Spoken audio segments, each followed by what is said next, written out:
I have to explain the name of this exercise. When I was a kid, and when we visited a restaurant with a self-serve soda fountain, we would do this thing called Skittles, where we would get a little bit of each flavor, and it tasted disgusting, but it was a novel thing to do, so we pretended to like it. Anyway, that's why I named this Skittles, because it reminds me of that.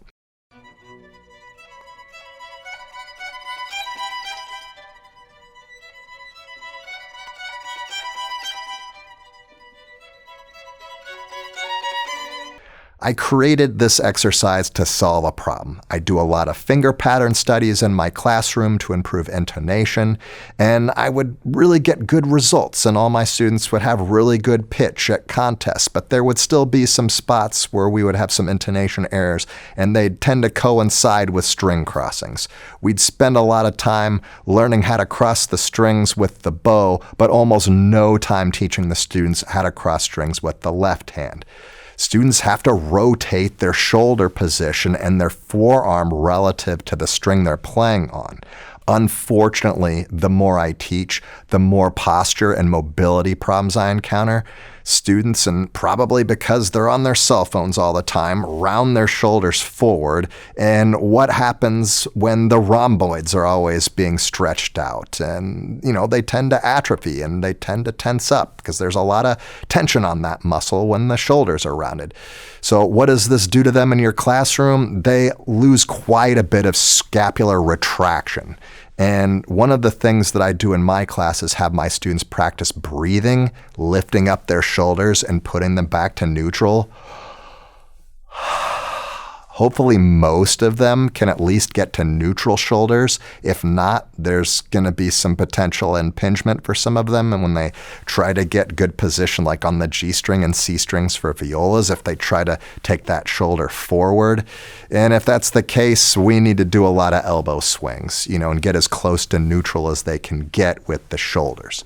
All right, so let's assume that your students have at least a basic amount of flexibility to do this exercise. They might feel tight, but hopefully they'll loosen up over time. The way I start is to have them position all 4 fingers on the G string. 1, 2, 3, 4. Then rotate the shoulder and have them do the same thing on the D string. 1, 2, 3, 4. Then rotate the shoulder and have them do the same thing on the A string. 1, 2, 3, 4. You can do the same thing on the C string for the cellos and violas and the E string for the bass. And you can have the violins do the same thing for their E strings too. It's just not as homogeneous when you do it that way, but you can still get it done. Okay, now there's 2 variations to this exercise. It's like sequences. Back from music theory, about real versus tonal sequences. Does that ring a bell? Well, we can do the finger patterns with real finger patterns or tonal finger patterns, and the real version, we can do all 4 finger patterns across 3 strings in quarter notes with 4 bows per note, or we can pick a key to do the finger patterns that apply to that specific key. Here's an example of what the former would sound like, okay, the real Skittles exercise.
You might want to use verbal cues when your students are doing this and call them to rotate the shoulder, or you can just say rotate.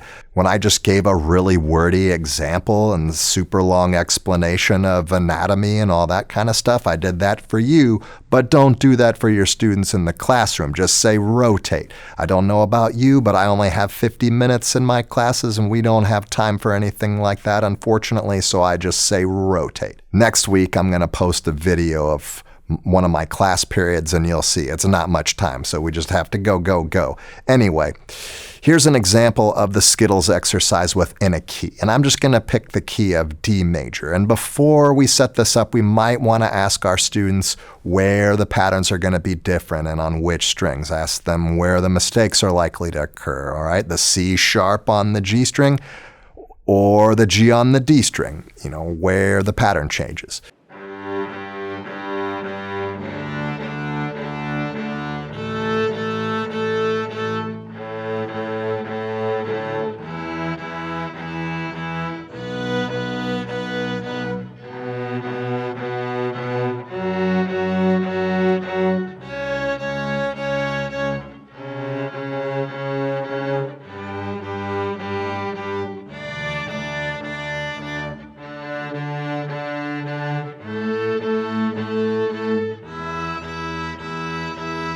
The basic patterns are fundamental, and I would start with those, but then eventually incorporate some of these Skittles exercises into your daily technique to increase the challenge level and work on string crossing with the left hand too.